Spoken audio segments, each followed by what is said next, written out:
Yo boyo, I think we live with Gucci. I'm sorry, I'll never say that again. So have you ever thought about streaming Google Earth like it's a video game of some sort? Because I sure never have. Let me rearrange some stuff here.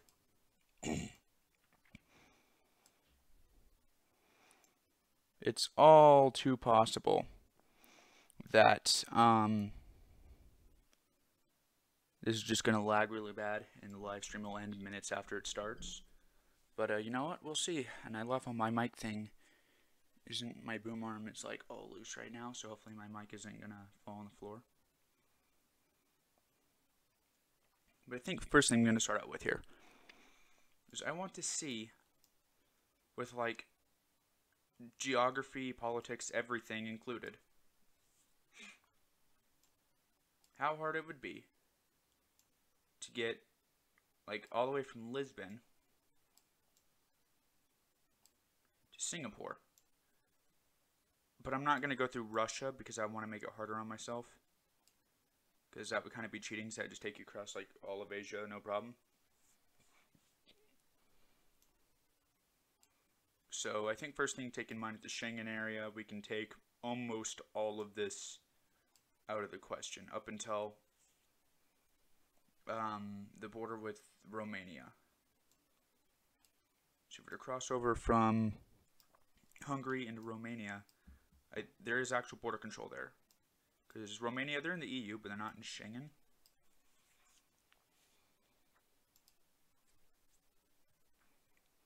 Go ahead and get a line set up.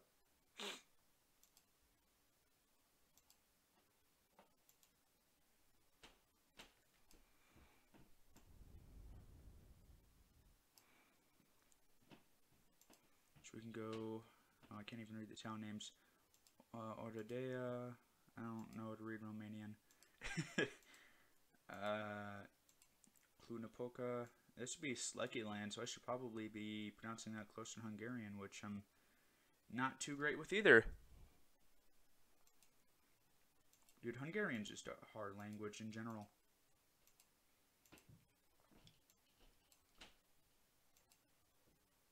And like I'm seeing this, and for whatever reason, I want to start trying to pronounce it like Turkish.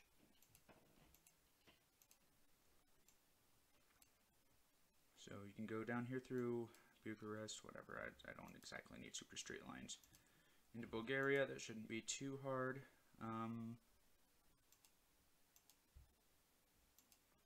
Go down to Varna, Burgas. Okay, into Turkey. I think Turkey and Bulgaria, I don't think they have really that many border issues, so that shouldn't be that big of a deal, I wouldn't think. Down through Istanbul. But like, I wanna. Istanbul's so weird though, because it's like.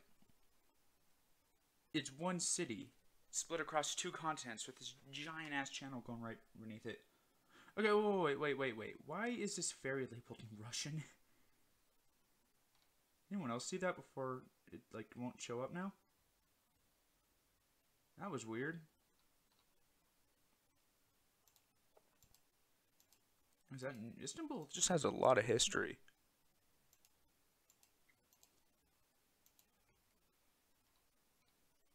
So you can go through Turkey.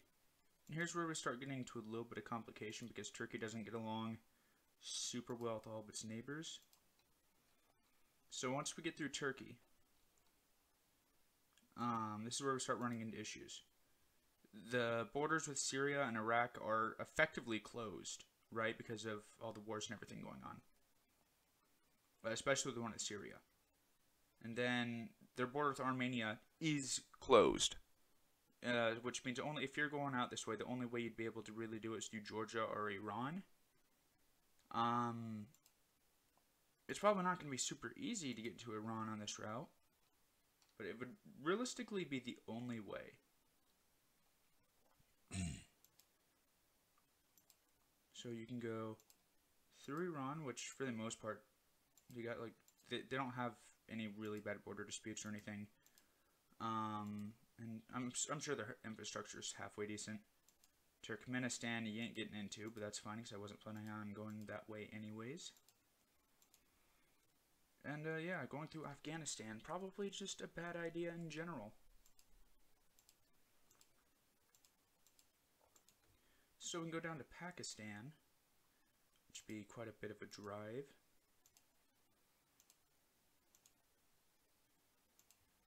Pakistan and Iran, I think you'd... Maybe if you're like an American, you might have some issues going to either of those countries.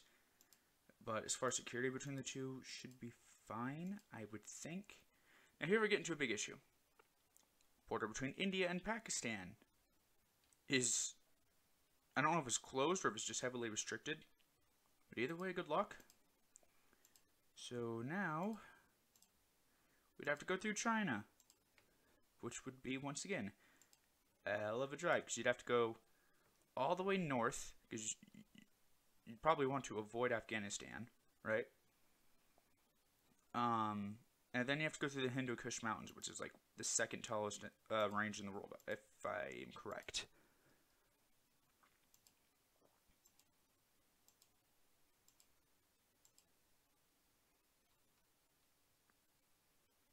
And not to mention, you're driving through Jammu. There's this... I don't know where like Jammu and Kashmir, what the difference is in them are, but I think like this area is more like Jammu than Kashmir. So you'd be driving through a bit of a potentially might get shot area, but probably not. And once you get through here, probably want to go... I can't even... I'm having issues seeing the border. Yeah, I'm not even in China yet. I'm still in Pakistan. Okay.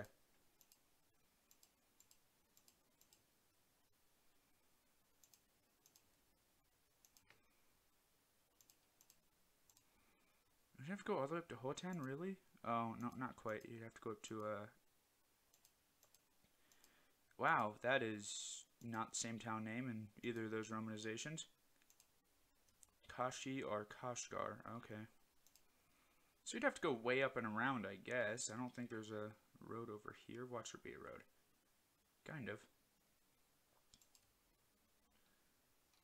So yeah, you'd have to drive through,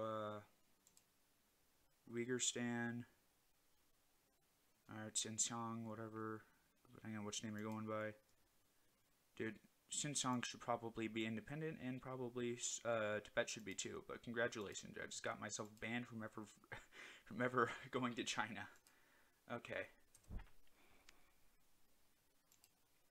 You know what? Let's just solidify it. Taiwan is its own country and has been since the Chinese Civil War. Is there no roads dipping down from Xinjiang to Tibet? Probably pronouncing that way wrong. Really? There are no major roads going from Xinjiang to Tibet. I'm not seeing any. Huh.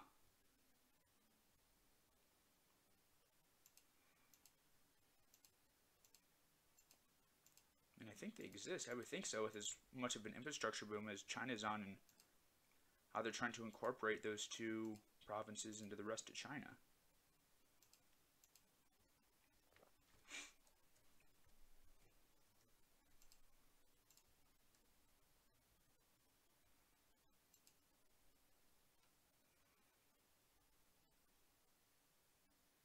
Wow.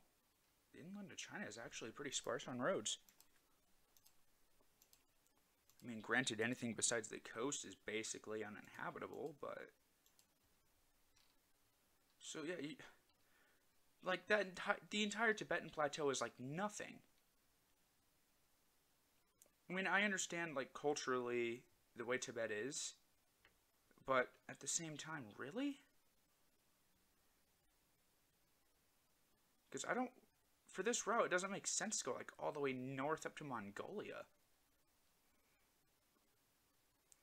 Because, like, if we didn't have to deal with closed borders, we'd be going down through Pakistan and India, instead of having to go all the way up almost to Mongolia. Well, right here, the roads seems to be more, or less of a road issue, because it's starting to get to the other side of the Heihu-Chongqing line, which is the line that's, like, I don't think I'm quite across it yet. There goes some, I can't remember, I think Chongqing's the one up here, and Heihe's the one down here. I probably have that backwards. But it's like half of China's population lives on the east side of this line. Or not half, like 90%. So we're starting to get into the part that's more packed.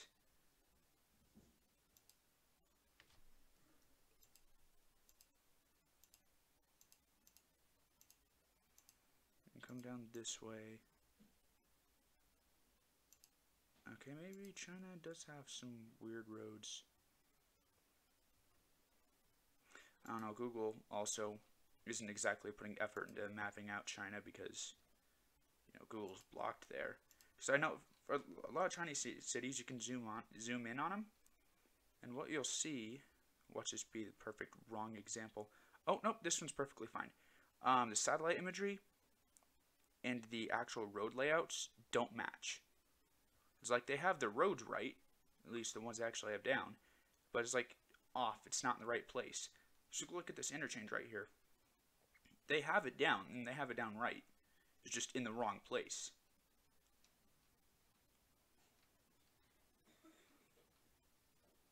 So that'd be my guess as to why having so many issues finding the roads in China.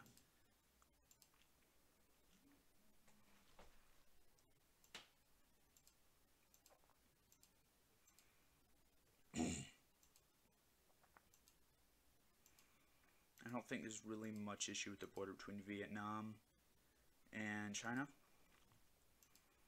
In Vietnam, if I'm not mistaken, is relatively safe nowadays. So you can just take this all the way down to Ho Chi Minh, go across to Cambodia, which I don't think has border issues either. Through Phnom Penh, over to Thailand, Bangkok. Once again, I don't think there's really any issues. Take this down. I think Myanmar still has somewhat closed borders. I know it's not quite as bad as the days back whenever it was called Burma, because I know then it was basically complete isolationism. But still, I don't really think it's that open of borders, so that's fine, because we don't have to go through Myanmar anyways. So we go down to Kuala Lumpur, and over to Singapore.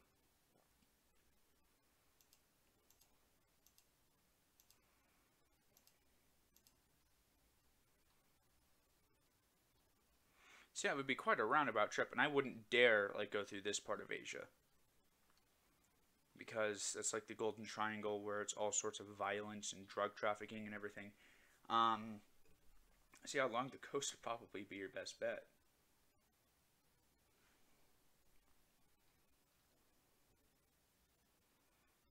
What if we were to expand this further though? Like, let's say there were a bunch of theoretical bridges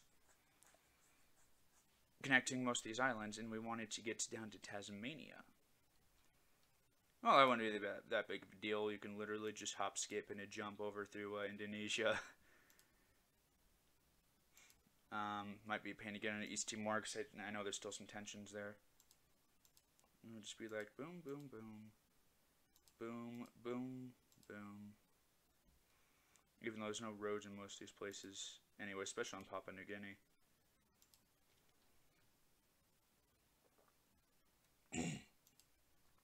Yeah, it'd be something like that.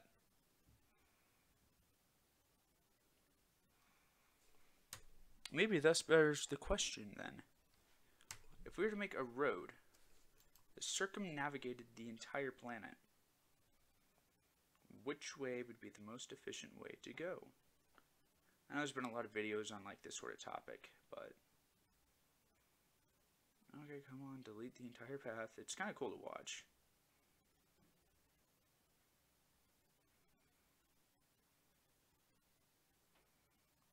Boop. Okay. So it depends on what you're counting as circumnavigation, because you can go through Canada, Alaska, most of Russia, and maybe if you're taking something light enough, like honestly, you could probably go this way, assuming global warming doesn't like melt all the ice, and then boom, circumnavigated. That could kind of probably work. I don't actually know. Or one thing I was interested in, I was looking at the other day, is if we started colonizing or inhabiting Antarctica, it'd probably either be the Argentinians or the Chileans first, because they're like right next to Antarctica. And I think it's Argentina already claims like Ram Land, I think. Not 100% sure about that. And even like these islands over here, Argentina claims as like internal territories. I think the UK does too, but oh well, that sucks.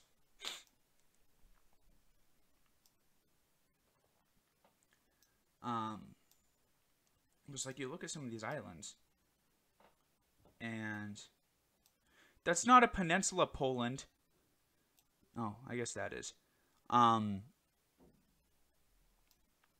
Look at some of these islands; they're not entirely out of the question inhabitability-wise. I mean, I think this one probably is, but a lot of them, not really.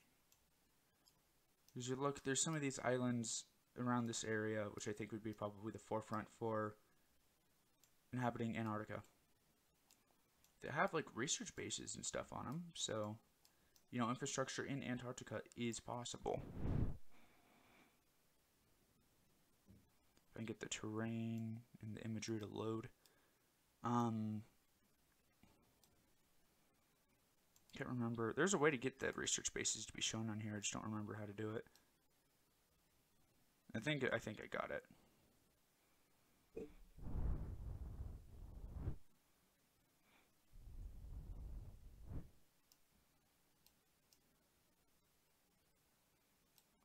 I did not got it.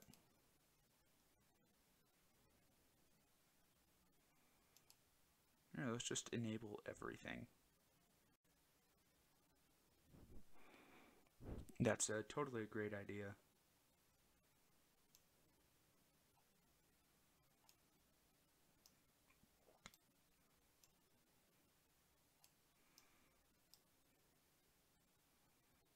Oh, I don't know what that is, but I don't want to have that enabled.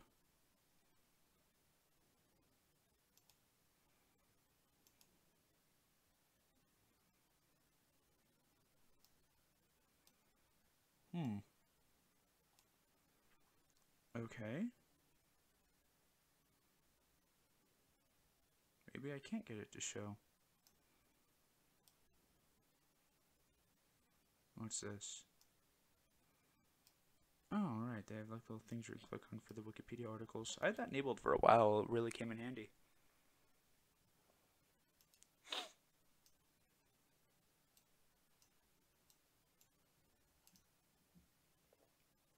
Either way, it looks like video output's low, so I'm gonna go and end the stream here.